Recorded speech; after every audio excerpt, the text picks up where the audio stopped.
Selamünaleyküm kardeş. Aleyküm selam kardeş. Sattık değil mi onları? Böyle kardeş bak. 110 koyunu 110 koyunu böyle. 70 tanesi bak bile kızıl yeri. Nerede? Bak kuzu tuşu ağzındadır. Bak çekebilirsen bak kardeş. Onlar tollardı bak. Birinci karnı tollar kızıl yeri değil. Bak.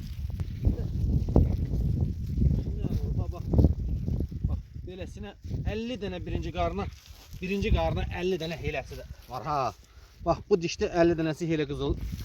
O birinci karnına geçti. Maşallah.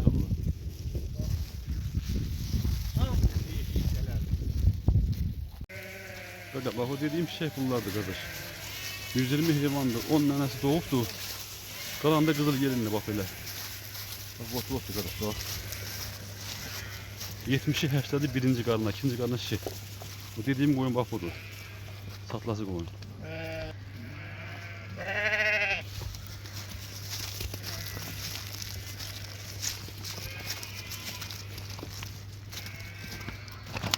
Kardeş bak o dediğim sattık koyun koyundu. 120 koyundu, 10 tanesi doğuptu. Harca 60'ı 70'i de yerindeydi kardeş. Hamısı da şişeydi. Birinci, ikinci, üçüncü karnı. Bak böyle yeni şeyler bak.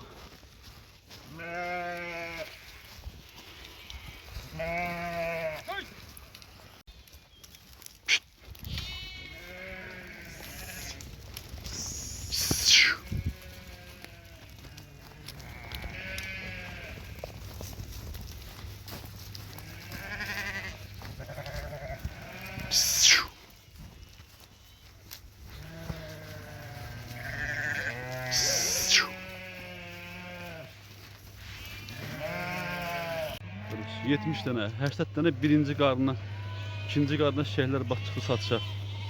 Yetiş şeyler. O saat dediğim kardeş bak bu hayvanlarıydı.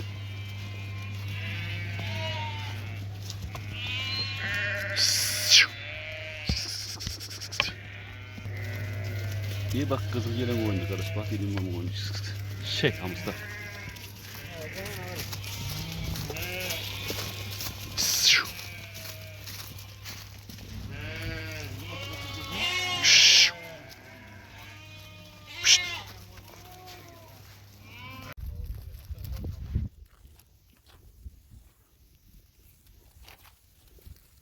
Yetiş şeyler kardeş bak satılır. 70 tane, 80 tane birinci karnına şey yetiş.